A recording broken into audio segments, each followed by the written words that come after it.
So it is June 6th, 2023. I had to think for a second because you ever get in that mode where your brain is like in the future all the time. You're thinking about the future. And I'm finding that that's happening so much, and it kind of makes the world go faster, or I guess the time go faster, which is not a good thing. So, am I already thinking like 2024? I don't know. Maybe it was because I just finished watching Manifest. I don't know if you're into that Manifest thing, but I was, and the whole thing was June 2nd, 2024, where the whole thing was supposed to blah blah blah blah blah. Anyway, so maybe that's where my subconscious came into play. Did you watch Manifest, Scott? I don't think so, right? I did not. No, you did not tell me I should watch it, so therefore I did not watch it.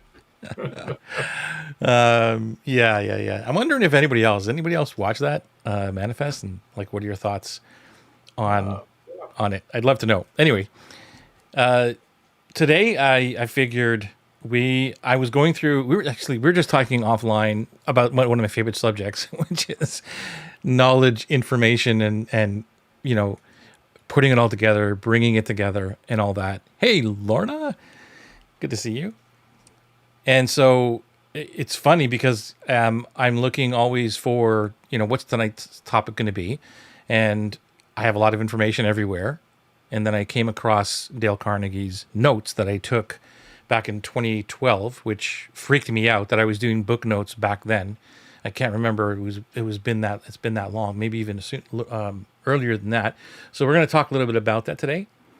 But dude, like, we were talking about knowledge and the importance of it and all that. Do you want to like step into that conversation a little bit before we get into talking about Dale? yeah, especially in the online world, we accumulate, at least I do, I know you do, we accumulate so much knowledge over the journey of learning and taking programs and courses and watching videos and reading books. And then we've got all these notes and all this knowledge. And you and I have been doing this now for 175 weeks straight. And if you watch any episode, we're always pulling knowledge, we're pulling wisdom, we're pulling information, we're pulling experiences. And I don't, we can't keep it all. There's no way. I'll be like in a thought process or in a conversation, and I'll be like, yeah. And I'm like, where'd that come from? Yeah. It's like, okay, I know where it came from. And so it's a lot of the intellectual assets up there, as well as what's been put down on documents, paper, video, interviews, that, and it just becomes voluminous when we're doing this all the time. And whether you're a coach, a consultant, a trainer, an author, a speaker, a marketer, whatever it is you're doing, you're accumulating the stuff that gives you your unique gift to the world so that when you deliver it, but if you can't find it, Yeah. you spend too much time. It's like, I know I did this thing on this. Now I got to go find it. And it's like, by the time I think, you know what? Okay, not now. And then you're on to something else where that piece of knowledge, or how long does it take to go get? Some of the training and programs that I did when I was traveling and speaking, and that, I was like, that stuff is on a 7 terabyte somewhere, and there's another 5 terabyte hard drive here. And it's like, where is it on? I remember I had my buddy, he had like 9 hard drives. We couldn't find anything. And I tried like once for days, and it was just impossible. So Yeah. now that the knowledge is so available, and you said this before we started, and that was an important piece, was you're going to train your tool Notion to find your stuff faster than AI, Yeah. which becomes important because I think that's the key to all this as we move into the future, which is all the time, is how do we find our knowledge faster? Not go out and search the internet for more knowledge that's already out there, but how do we get ours? Because as we see more and more of this, you can do everything with AI.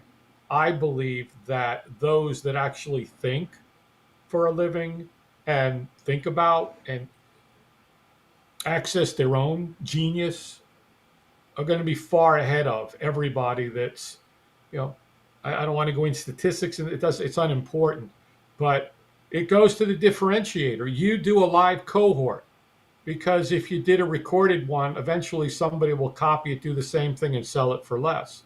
But they can't replicate you live, just as they can't replicate, like we were talking before.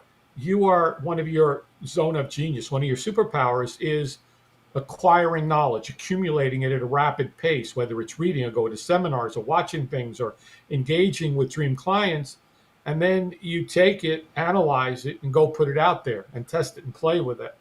And that's where it becomes important, because you go and you pull that. And that's what you were sharing, that I'm so intrigued in how you do that. And you've always heard me say, I think that becomes the Vulcan mind meld one day, of being able to just, push, hey, Joey, forget about Alexa. Hey, Joey, tell me about this thing. And then just go find it. And it allows you to access everything you've done. And that to me is invaluable. Go. Yeah, you're right about that, because I mean, one of the biggest, I guess, struggles that I had, and even a nightmare for me, was the fact that I couldn't find something that I had already done before. And I appreciate the kind words, thank you. And so I think that, well, I know that part of my genius, if you want to call it, is when I'm challenged live, when I'm challenged in a, can you, and not in a bad way, or just like, can you answer this question for me? I'm not getting this, whatever. And I'm challenged to come up with another way to describe the thing.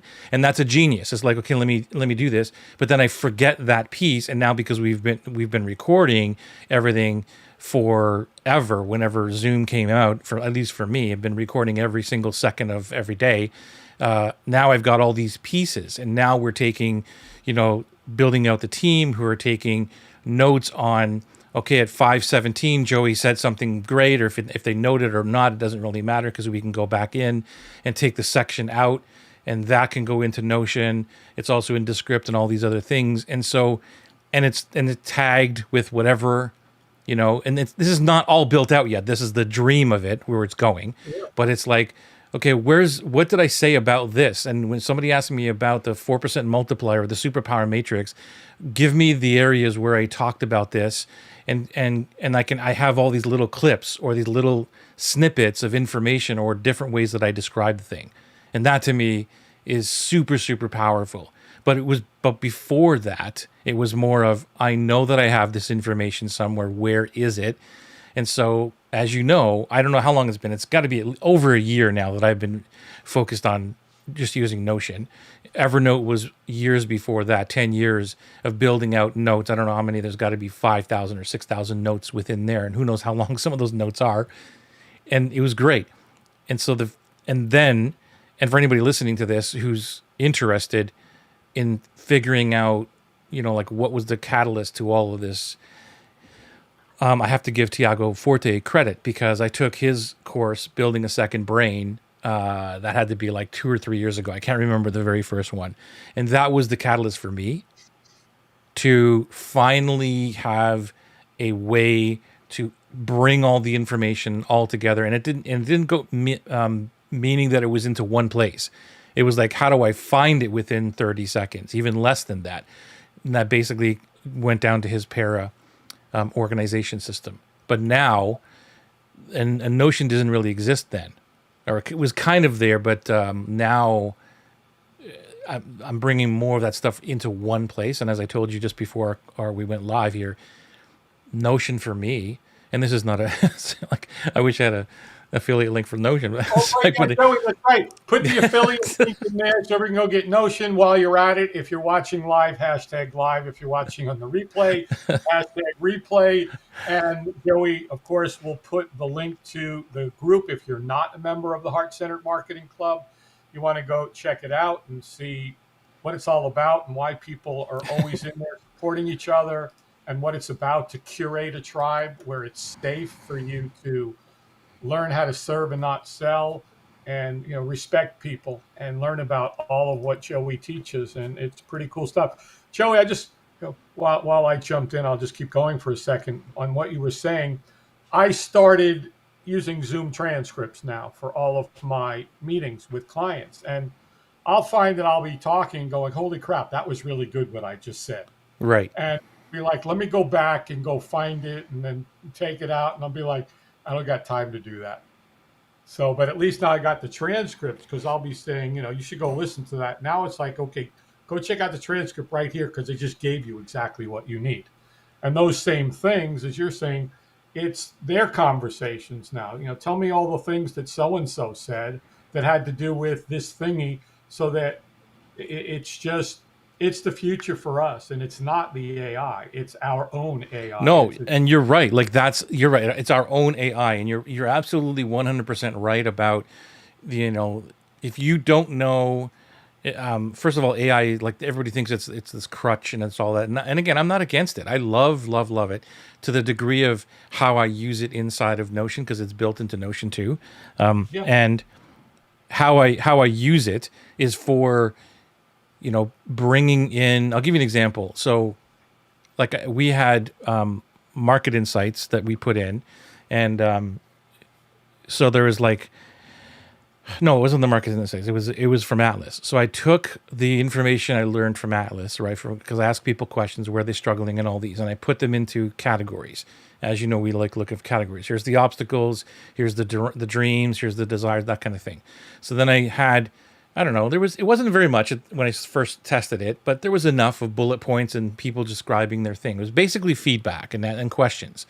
And then I said, okay, highlight all this and tell me the top 10 problems with all of this. And boom, within seconds, I had the problems spelt out. And that's what I love AI for, because now I can go out into the world and say, these are the top 10 obstacles that Atlas students struggle with. And here's what they talk, and here's how they talk about this, right?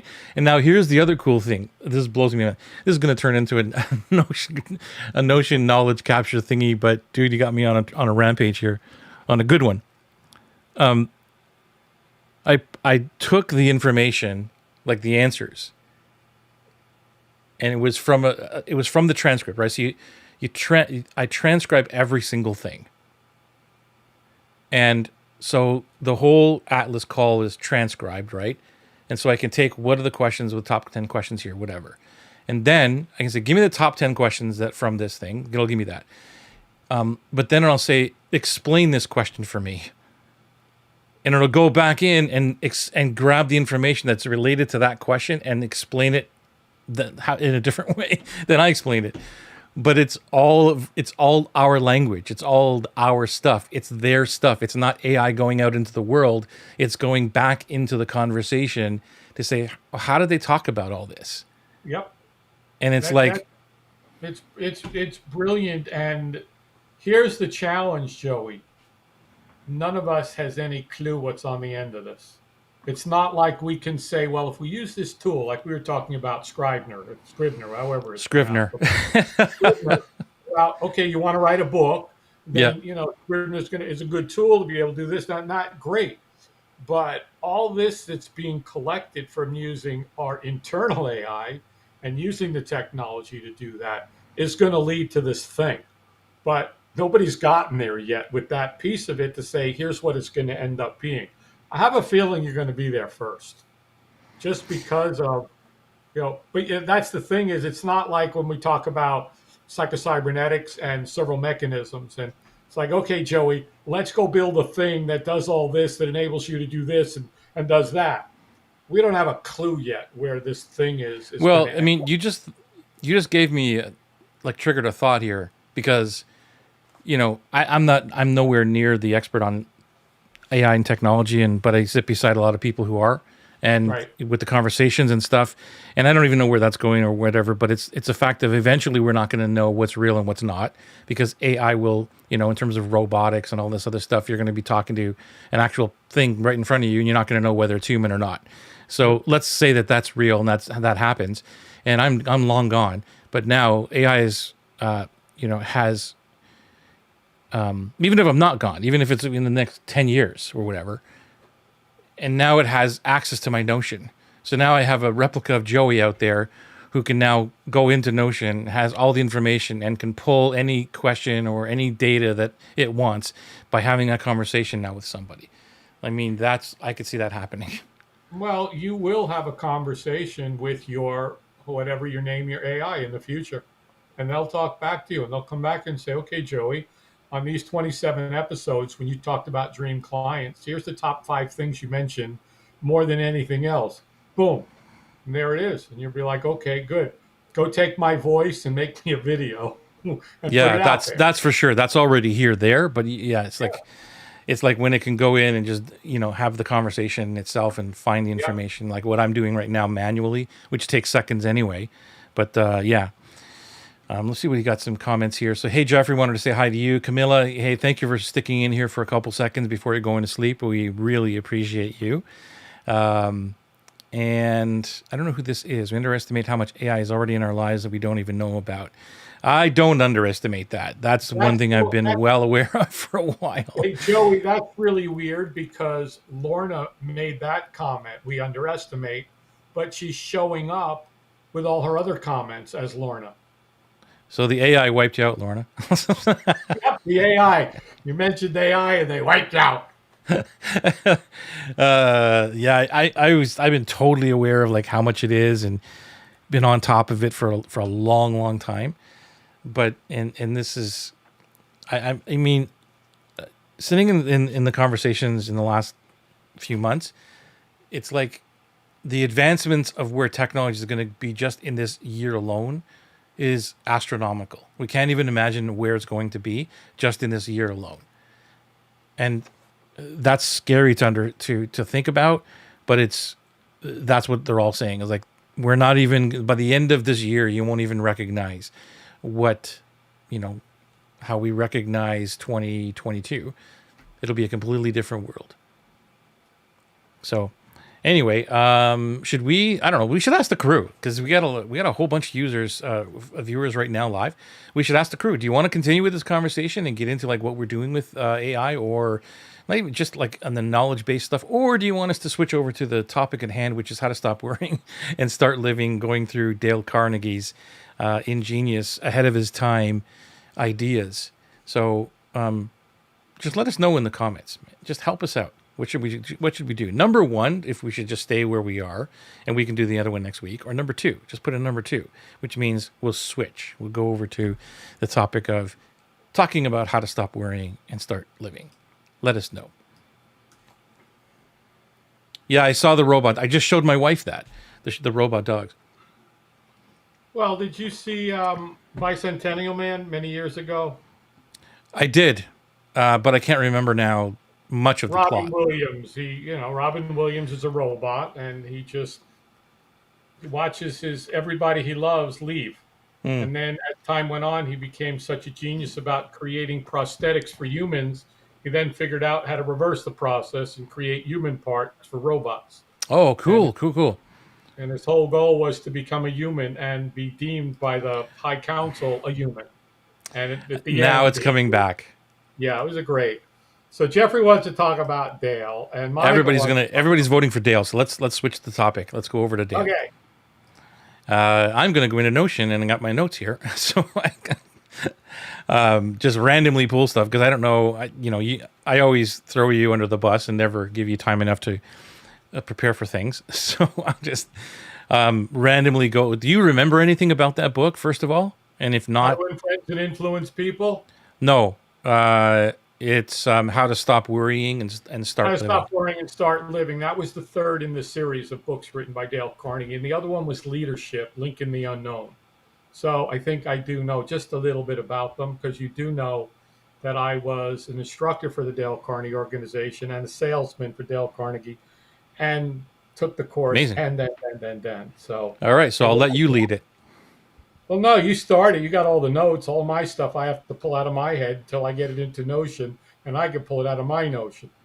All right, so I'll go through here. I'm just looking at some of the notes that I took from the book, and I'll just randomly choose a couple things, and it'll highlight some of the ideas, I guess. So let's look at number 5, which is how to eliminate 50% of your business worries.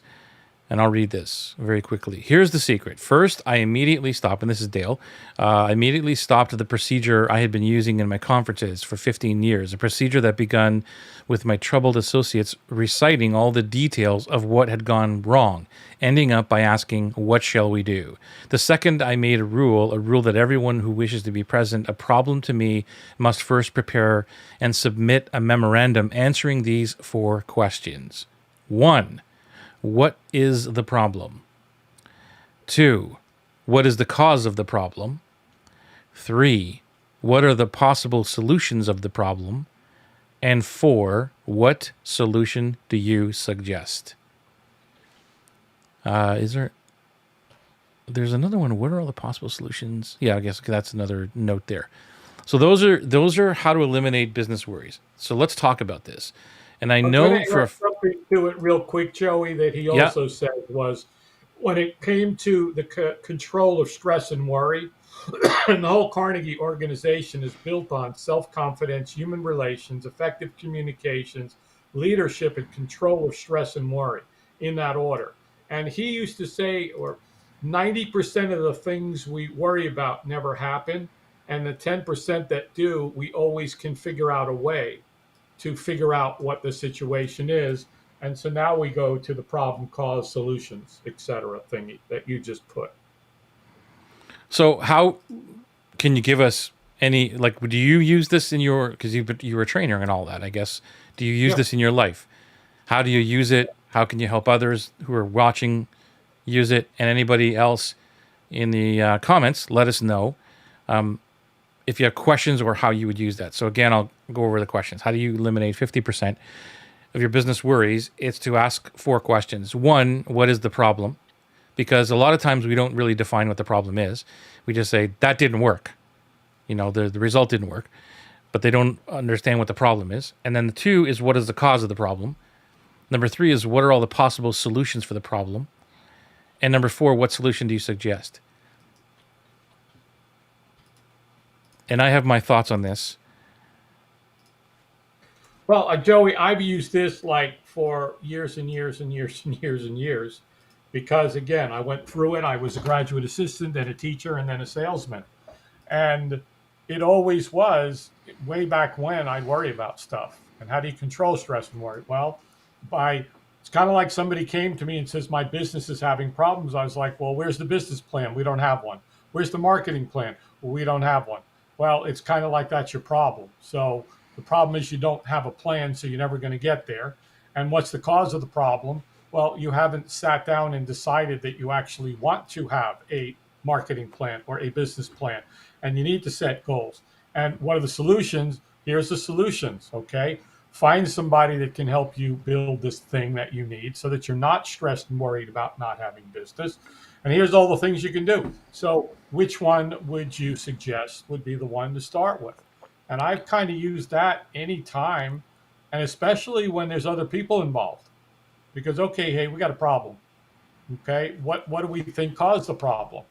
Rather than just pushing the problem under the rug or worrying about it, it's putting it down. To me, it's always been, okay, here's the problem, here's the cause of it. What can I potentially do about it? And for me, it's like, who can I get to help me solve this as well? Go. Yeah, definitely. I love the who can solve this thing. That's something I learned pretty recently from Dan Sullivan and Benjamin Hardy, which is like who not how. Who's the solution for this? But the two questions when I read this many years ago that I implemented right away was the last 2, which is, what are the possible solutions and what do you suggest? And so I started putting that right into my coaching. It's what I do daily, every day now. So when I talk about, when I'm coaching every day, I'm kind of using this formula now that I'm looking at it, because I'm saying, what's going on? What's the challenge? What's going on? And then I'll try to dig out where they are. Well, my sales aren't happening. Well, then why? Well, because my landing page sucks or whatever it is. Well, then tell me more about your dream client. Or who is your dream client or whatever. Well, I don't have one. Just like the same thing. So I'm pulling out this information. Well, I don't have a dream client or whatever. And I'll say, well, then what do you think that you should do next? right? Like, as if they don't have a dream client or they haven't done the work, then what can we do here? So I always like to throw it back to somebody else to say what are the solutions here? Because a lot of times I found this is going into, I guess, the coaching thing, and I think it's relevant to everybody because I think especially in business, whether you have employees and you have employees and all these other things, or you're working with just other people, I think you're still a coach. I think you're still kind of coaching people along. Here's what you need to do. Here's what's that. And they're coming to you for answers. And if you're always answering the thing, then you're not giving them the chance to shine. You're not giving them the place for them to do the work that they should be doing. And if somebody's continuously asking a question to you, they may not be the right fit for that job. So this is where and I know as a coach, our job is to answer questions or guide people through. But if we're a crutch, then we're not doing anything for anybody by saying, here's what you should do. And I'm not saying never say that, but I want to know, because when I did this especially in live masterminds, when my clients would come in there, they would come in with a prep form, and I say, okay, what are the challenges? What have been going on? Where's it going? And then if they had the audacity to go, here's all my problems, what should I do, Joey? They know they would just be cut off. Right. No, first tell me what you tried. Yeah. And what worked and what didn't work, and then let's brainstorm to see how we can come up with another solution together.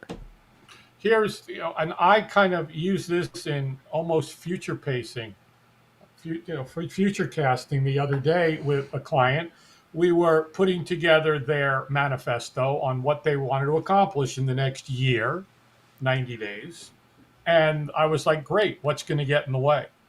So we kind of forecasted, okay, I didn't say here, I know this is going to get in the way. It was like, what problems are going to get in the way of you not accomplishing that?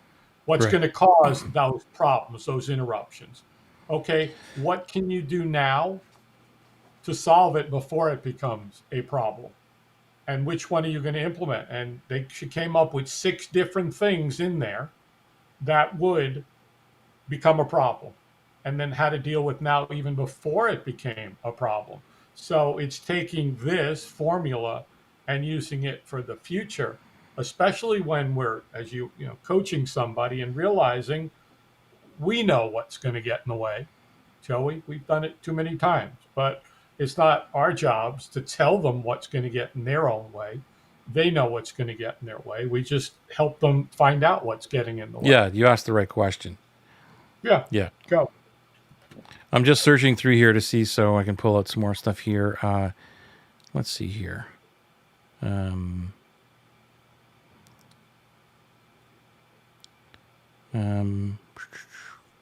a whole bunch of stuff here. So how to crowd worry out of your mind. It's difficult to worry while you're busy doing something that requires planning and thinking. I love this one because he references Winston Churchill, and Winston Churchill said, I'm too busy. I have no time to worry. So I love that quote. And so this is where I'm always thinking, I'm always doing things, but I'm in the moment. And it doesn't mean that I'm never afraid or worried about something going to happen, but I don't stay there. I get it out of my mind because there's nothing I can do about the future. And I think we've talked about this before where, I know that humans are basically in 2 places. They regret the past or they worry about the future. And that's all in their mind. They sit still, and whatever they're doing, not moving at all, not changing anything, because their brain is regretting what they didn't do or did do or fear of the future. And I'm like, that's insane. So I started that, I think, and this is what I integrated into my fear talk when I first started speaking back in whatever it was, 2008 or something. And this is what it was. It was like, you're right. Like, why should I worry? Like, spend my time thinking about worry. I'm too busy doing other things. And go ahead and give me some thoughts on that while I look at more of the note to bring out some more what he says. Again, Joey, it's looking at what this worry thing is, which doesn't exist. Worry doesn't exist. It's created in our minds based on a situation that we don't know how to deal with. So rather than that, it's always putting it down.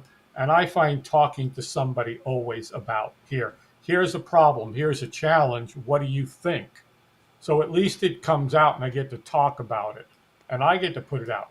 I always found in the past when I kept it in my head, especially at night trying to go to sleep, I'd get out of bed and I'd go write it down. And that got it out of my head and onto at least paper so that I could look at it in a better way. And that was always my nemesis was that didn't shut off. Finally, I was like, first it was, you know what? You can deal with that behind that office door tomorrow.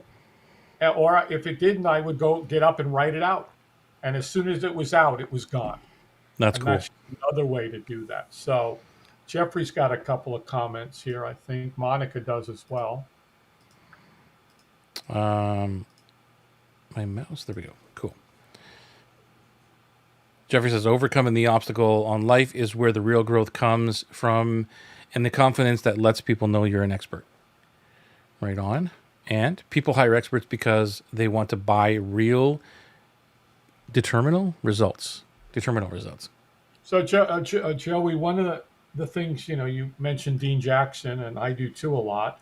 And I remember somewhere he said, courage is the ability to overcome. When first you get a situation, a problem, and you might have stressed about it for weeks or days, months even. And the courage is being able to process that and get through it quicker and quicker and quicker till it's like, okay, there's a problem. What's the cause of the problem? What has the book done? And you create that process. And that's to him, I like that courage is the ability to get through difficult times, but get through it quicker each time and not stay in it that long. Like you said, get busy, do something that gives you some forward momentum towards where you need to be. Go. Yeah, and that's part of what it is like the remedy, like Dale says, the remedy for worry is to get completely occupied doing something constructive. And that's what it is that's why, I guess maybe this triggered me to just go into work. And going back to what you just said, to circle back to that goes to Dan Sullivan's, the 4 C's, the formula of moving ahead in anything in life.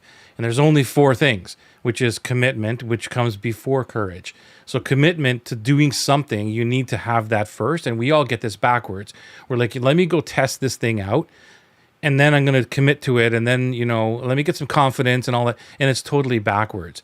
And even with the courage piece of it, which is like, well, let me just test it out. Let me see what's happening. I'll get some confidence to go do the thing. And then I'll get past the courage, and then I'll go do it. And I'll be all in on it, which is completely backwards because you need the commitment first. I'm going to go all in on this, right? Or is it courage first? I got to make sure I'm right. Let me just make sure I'm right, because I think it's either commitment first or courage, and you might be right about courage. But give me 1 second. Jeffrey, enjoy your dinner date.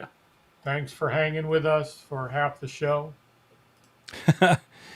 All right, cool. So it is commitment. I was right. So it's commitment first. I'm going to go do this thing, and then it's courage, and then it's capability. Like, so you gain the knowledge of doing the thing, and you're capable of doing it because you're like, wow, this is amazing. And then you get the confidence. Confidence is the last thing you get. And so back to what you were talking about is that's why the working part is so critical here, because I've already committed what I'm going to do for the next 25 years of my life. I already know this is what I'm doing. And if I'm fearful of it or I'm worried about it, I go back to the commitment piece, which is like, no, this is what I said I was going to go do. I'm not going to go pivot, because that's only going to bring on more worries about something completely different. So why don't I just go back to the commitment and start working and blow right through the fear, and which is the courage part. Yeah, those 4 are vital. And in one of the Carnegie books, they talk about, there's 2 stories that they use in the books. One of them we've talked about before, which was the gold prospector, who he made a commitment and he had the courage to go get his claim in that. He had the capable, but he lost confidence that he could actually go the distance. And that's where the next guy, he sold his claim, he sold his tools. The next guy came in, and 5 feet from where he stopped was the largest gold vein ever in Mm, history. True story found. The other story in there is this guy leaves home and he travels all over to find, treasures and that. And it ends up he finally comes home, and in his backyard there's diamonds. There's diamonds in his backyard. And right. so the same thing here, it's especially in this online digital world that we're in, there's a lot of that. Yeah, we can be committed. We talked about that last week, and you kind of came and said you're making a commitment. We got to have that courage. We've got to be capable. If we're not, then it's the way. But the confidence is the thing to keep going. Is to just this is going to happen. This is going to work. If we've Yeah, got but it. but that's it. Don't you find that people have that backwards? They always want give me the confidence to Yeah, commit. yeah, I'll give me the you can't get the confidence to commit. no, You have to commit. Dan Sullivan says another thing. He says nothing happens until you commit. Period. And it's related back to that. And so this for me, because when I'm talking to people now, and it's always making me think and up level who I speak to, or who's my dream client, or who do I want in my life. Because if people are looking for sell me on committing, sell me on the commitment part, or I'm too afraid of doing something. Right away now, when I hear that, when people say I'm too afraid of doing this thing, I know they're not committed to whatever that they're saying. right. Like, because Yeah, their actions speak louder than their words. So it immediately, it's not that they're bad people or I'm never going to work with them or anything, but I know where they are in life. So I used to be, well, okay, let's talk about the fear and stuff. But I even though if I do speak about that now, I know that they need to commit first. Hmm. They need to okay, that's cool. Let's talk about fear and all that. But I'm not trying to fix them at that point where I used to, because fear was the main thing. That's when I entered this whole speaking world, right? Was okay, let's talk about fear. And once you get past that fear, let's get going. And I had no idea of the formula we just talked about that Dan talks about. And I thought it was the other way around. Like, okay, get some courage. Let's get past that and let's commit to this thing. And I was totally backwards. So now it's the opposite way. It's like, hey, you're fearful. Let's talk about fear all day long. But until you tell me that you're committed, you're not going to do anything about the fear. Yeah, and I'll jump back to the Carnegie organization. You have to commit first that you want to change your life. Yes. Okay, you have to make that decision, and you join the Carnegie program. And by showing up each week, that's a commitment. You're going to show up for the 12 weeks, and you're going to do your assignment, and you're going to have the courage to get up in front of the room and share your talk from the week. That's what you do each week, is you have the courage. And as you make the commitment to show up and you develop the courage by doing it, you start to become able. You're capable now of doing that because you've committed, you're courageous, and you show up and do it. Then that's where the confidence comes from. And that's how that whole organization works. And that's how they build your self-confidence is, they start with that. Okay, you're committed. Now let's do this and let's show you how to do this. Yeah. So what's an idea? So for an online person, what's a commitment for them? What would you A say? commitment is to go live once a week, or make a reel, or write a blog post, or whatever it is that gets them out there to do their benefit breadcrumbs, their their prefluence, whatever we want to call it. Or it's making a commitment that these hours on these days they're going to do focus sessions, pomodoros, you and I do. But they have to make a commitment. It can't just be, oh yeah, I'm going to do this thing. They got to be specific, measurable. Let's go to Carnegie again. When I would do the intro piece to people who are interested in the course, SMART goals. Is it specific? Is it measurable? Is it attainable? Is it real? And is it time based? And when you go and look at those and say, okay, am I going to make a commitment? And is it specific? Yeah, I'm going to do this many times. Can we measure it? Yeah. Well, is it attainable? I'm going to get 10,000 new clients this week. That's not attainable unless, there's some formula. Is it real time? Are you going to do it now? And is it time based? Or is it going to be like, I'm just going to do this whenever? And that's really where it gets specific within the organization. And SMART is used everywhere. It's not just from Carnegie, but that's where I first learned it. Yeah.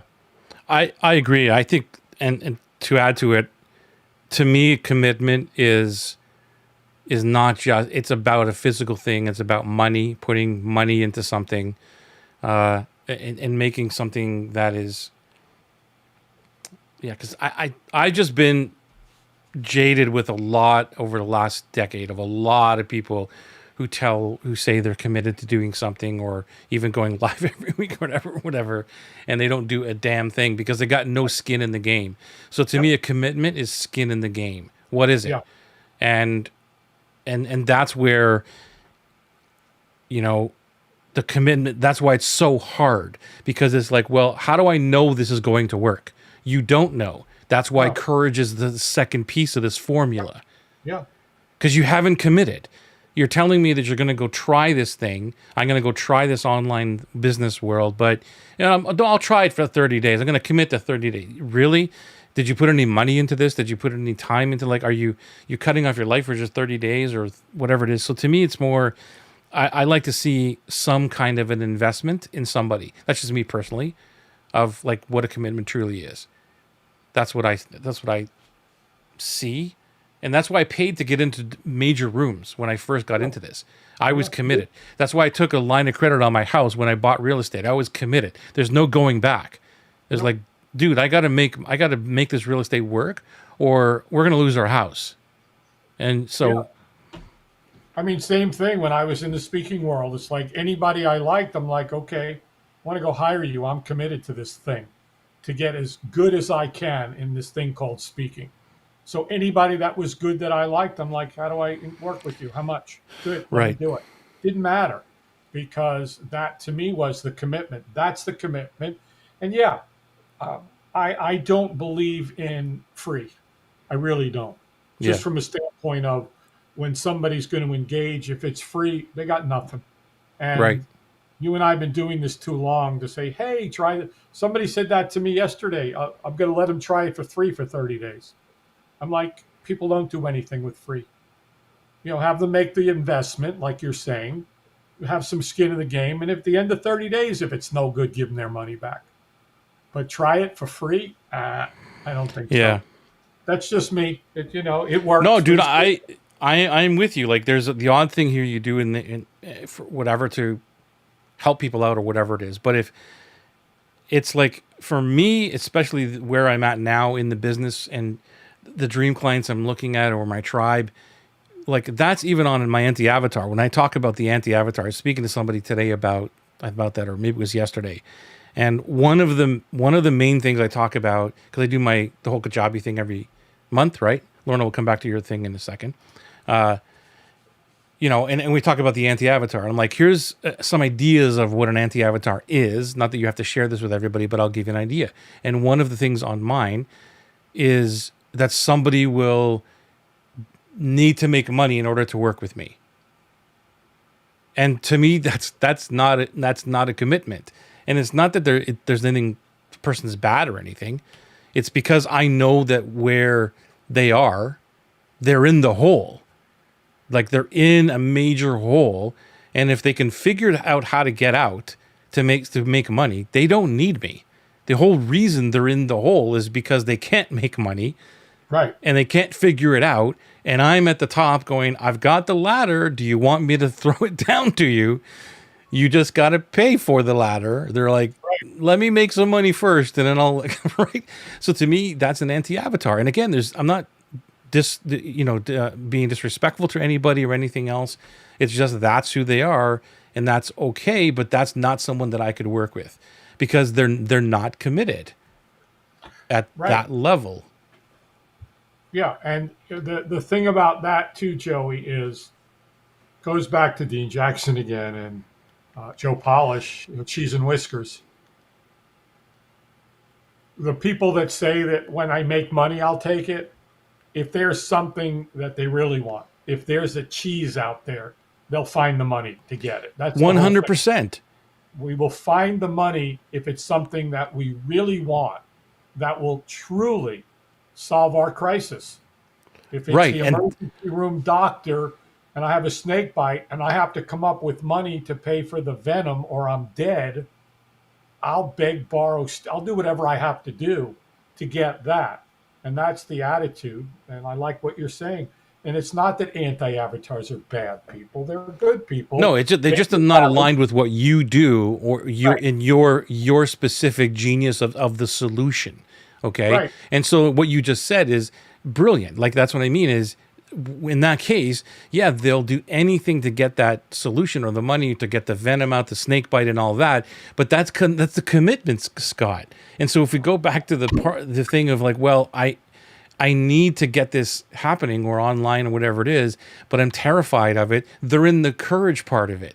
And I'm Right. like, that's fantastic. Let me know when you're committed. Let me know when you're ready to go, and I'll Yep. help you. And you're still going to be scared. You're still going to commit, and you're still going to be scared, but I've got you. But they got to go backwards. They got to go back to the commitment.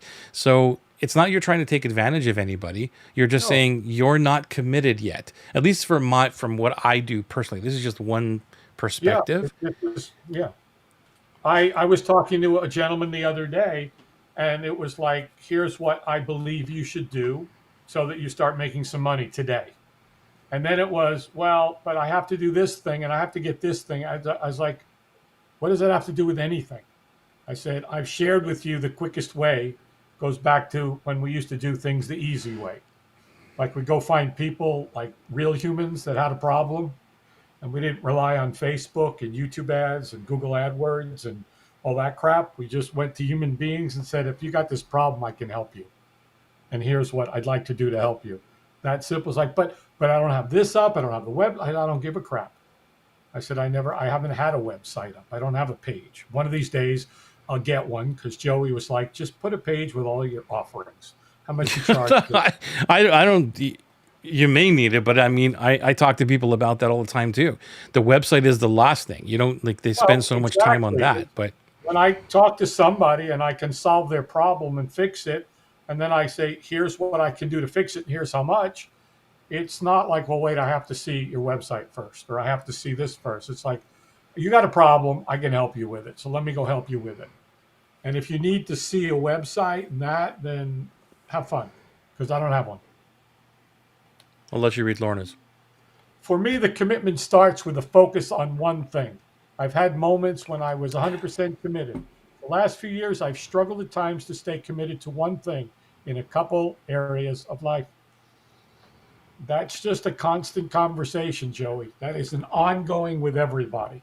Is that right there?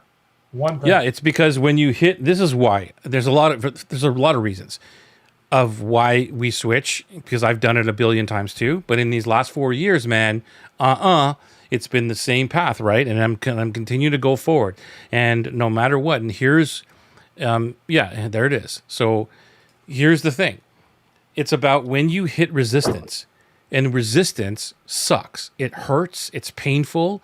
It's doubtful, and all that stuff. And you don't have the capability or you don't know what the capability is. And you're like, is this going to work? Should I continue to do this thing? You're questioning yourself. But if you go back to, am I committed to doing this? Am I committing to figuring out everything? We don't. We hit the wall and we're like, well, that sucks. And there's this brick wall in front of me. I don't know how to get around it. So I guess I'm turning back and trying something different. So we look for the path of least resistance. What I do is like, no, we're going to figure out, do we need a sledgehammer or do we need a shovel or do we need to repel? Or is that the right word? Repel the wall? Like, how are we going to get through this wall? Because there's no other way. We're not going back. And the only way is forward. And there's this wall in the way. What are we going to do? Are we going to drill a hole? Are we chopping away some of the masonry? Like, what are we doing here? All right, so let's move on to the next one, which is 8 words that can transform your life. 8 words that can transform your life. Here they are. Our thoughts make us who we are. Our thoughts make us who we are. And I want to start off with this one because it's crazy how this works. But as you know, if you remember back in January, remember I told you that this was the year that I was going to start self-talk every single day. Yep. Like putting it into the journal, doing it, and I have not stopped. And now we are halfway through the year and doing that every single day intentionally. And, it's not like the world is moving. It's not like, wow, Joey, like what's, how much has changed in the last 6 months. But I can tell you that it's a different way of just thinking, knowing that everything you're putting into your brain is affecting the outside world in some way, shape, or form. And you don't see it right away. Yep. So it's like, well, if that's true, if I believe that's true, which I have no real true hard evidence, except for when I did it back with John Assaraf in 2007, right? And said, if 38 years of my life or whatever has been like this, then why don't I try this positive thinking thing? It wasn't self-talk every day, but why don't I try this positive thinking thing? And it worked. It wasn't overnight. So now I've got some kind of evidence of proof to say to myself, well, why don't I just do this self-talk, and what our thoughts make us who we are, then I'm going to do that. And by listening to myself think or reading the things out loud every single day, there's things in there that I'm like, yep, that's exactly what is happening right now in my life. And I'm not talking about predictions of like, hey, I'm going to make money and all that kind of stuff, but who I am, who I've become because of it. Go ahead. One of the pieces of that, Joey, is that we've talked about this. I have a daily ritual that is, thinking, meditation, prayer, mantras. And the other day I was at the beach and I was engaging in my think time mantras, and one of them I added something to it. And it was, it's I attract infinite success, abundance, and love, and inspire others to do the same. For some reason that day, I was like, I attract infinite light and energy in addition to abundant success and love. And I did that for a little while. And at some point, I was like, okay, I'm done being at the beach. And I went to the health food store to pick up some fruit. On the way in, this gal walks out that I know from yoga. I haven't seen her in 6 months. Bright energy and light. Huh, go figure. So again, I'm not getting into any woo-woo stuff, I'm saying that, but when I spend time in what thoughts that I want as opposed to the lies, it's so much more powerful. And kudos to you for doing that for 6 months. Thank you. Yeah, it's and Monica, thank you for this comment here. Love the commitment to self-talk. It totally builds new neurological pathways in the brain. Yes, yeah, because I started with Dr. Joe Dispenza's book at the beginning of the year, and that led me down that whole path of opening it all up. And because I've read it before and I was into it before, but this one really led me down the path. And then I got into, forget the person's name now, another doctor, whatever, about self-talk. So I just committed to doing it, 365 days of self-talk. And so every single morning, that's what I do, is I wake up and I read the self-talk out loud. I put it into Notion, so it's there. So now I can go back at any time and then relate it to the day. And, I was reading one the other day and it was like, and it's so true because this is who I am. And it had to do something to the effect of just negative energies, negative things around my life. And you know how I am with that. Like, I don't want to put any negative stuff, or if someone, or, I've cut many people out of my life long time ago. It's like, this is not worth my energy. This is not worth draining my batteries and worrying about all this stuff. And I just cut them out. And that's it was about something like that. Like, they're good people. I respect them, love them and everything else, but they do not belong in my life. And, and I feel that, like, in this last year, the last little while, by doing that, I was like, this is amazing. And that's who I have become. And it just made my life better because of it. That was one of them. And I totally agree with that. I've been doing the same thing the last 5 or 6 months. It's just cutting people completely out that are a drain, or they're good people, but you know what? I don't have time for that anymore.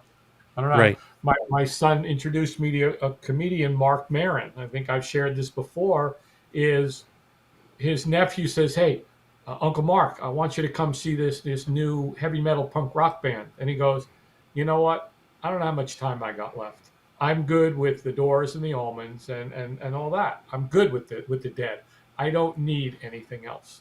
Yeah. So it's the same thing is, yeah, that's great, but you know what? I have to do what I have to do to serve the people. We have to serve our dream clients, and if we're spending too much time with energy that doesn't, and I love that, years ago, I learned that whole thing. Our thoughts make us who we are, and creating new neural pathways, as Monica said, because that's what it is. It's retraining the brain to not believe the lies that we're told. And especially in what we're in, Joey, it's a lonely place. There's Right. not like you work and there's 20 people in the office, or 50 or 100 or 1,000, and you go to the coffee room or the water cooler, or you take breaks and here and that. And there's no company events every week. There's no weekly meetings where you interact with people. We're on our own. And we do have a couple of people. We do build tribes, but at the end of the day, we're on our own. Right. Right. I'm just looking for. I thought there was another section here about what we're talking about here. Just give me a second to scroll through. While you're doing that, Lorna's got a comment that I can read if you'd Here, like. let me put it up there for you. Go ahead. Okay. So Lorna says, I do a mirror exercise at night where I acknowledge and appreciate myself for what I accomplished, the temptations I avoided, and the disciplines I kept. I follow that with some self talk. Most nights I do it with a smile on my face, but there are nights I do it through a lot of tears. Going into my 4th year doing this. That's wonderful, Lorna. That's a commitment. That really is. That's good Yeah, stuff. for sure. Yeah. Did you find your Uh, thing? I thought there was I thought there was one regarding. Maybe it's this criticism one.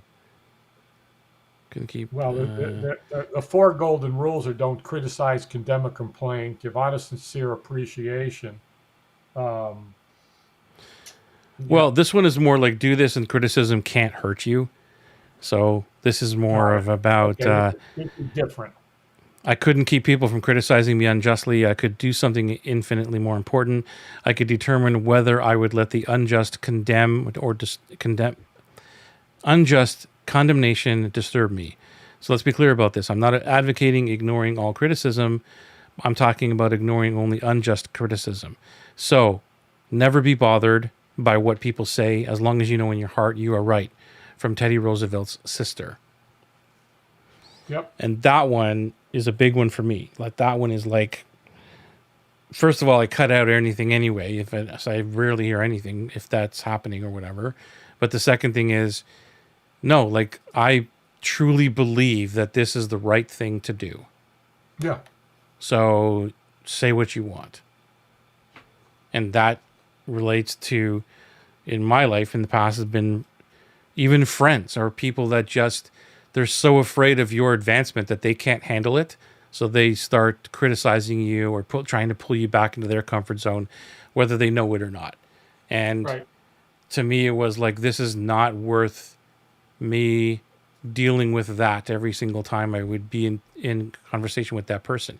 Some people think that's absolutely crazy to cut people like that out of your life. But for me, it was like, no, I don't want that in my life. I want simplicity. I want to live stress free. And had everything to Yeah. do with that.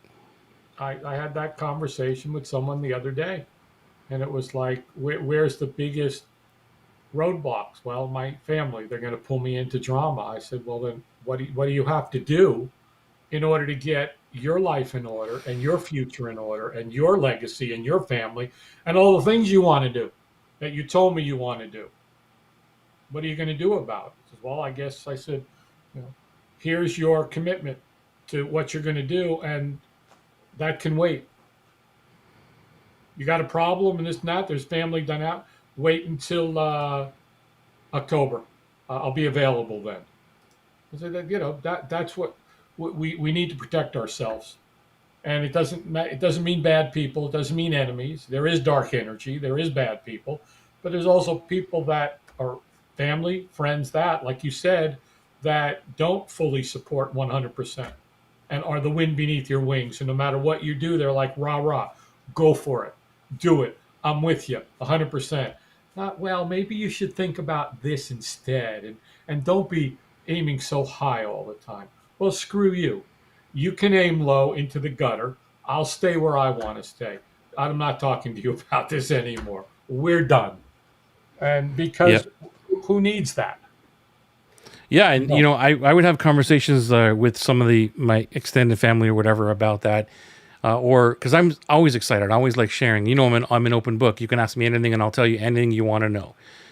Good, bad, the ugly, whatever it is. So when in family get-togethers, like always a small talk. What's going on? What's happening? Like, oh, and it would go down to that whole, I don't know, blah blah blah. So then the first step was, when this starts to happen, because I would get very agitated, very irritated about the conversation, and trying to explain like why I'm doing it, and that would make Yeah. me frustrated and angry.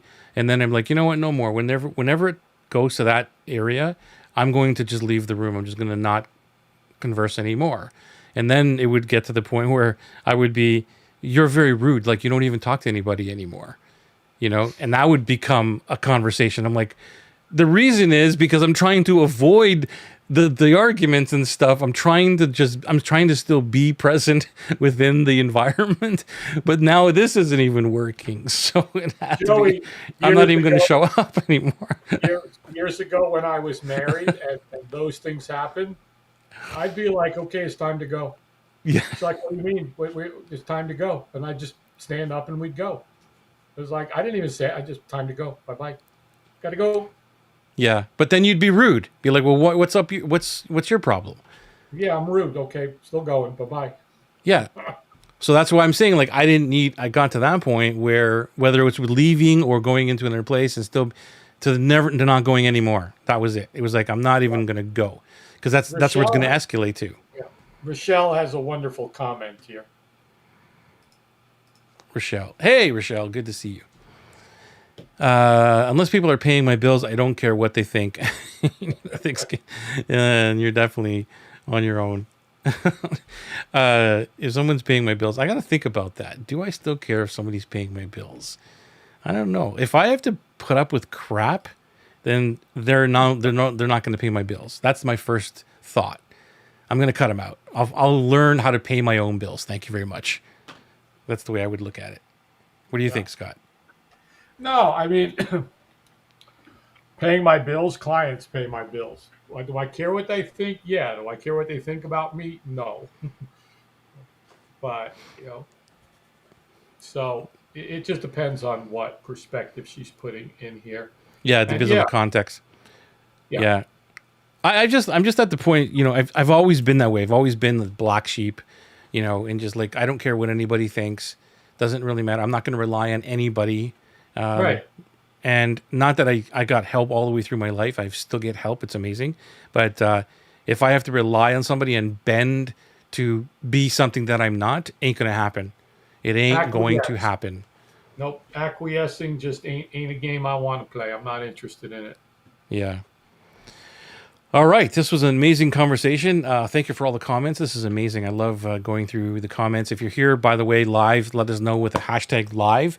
And if you are watching on the replay, let us know by hashtag replay, because I like to go back in and look at all the comments and reply to them if you are watching on the replay and or live. So thank you for participating in the home game.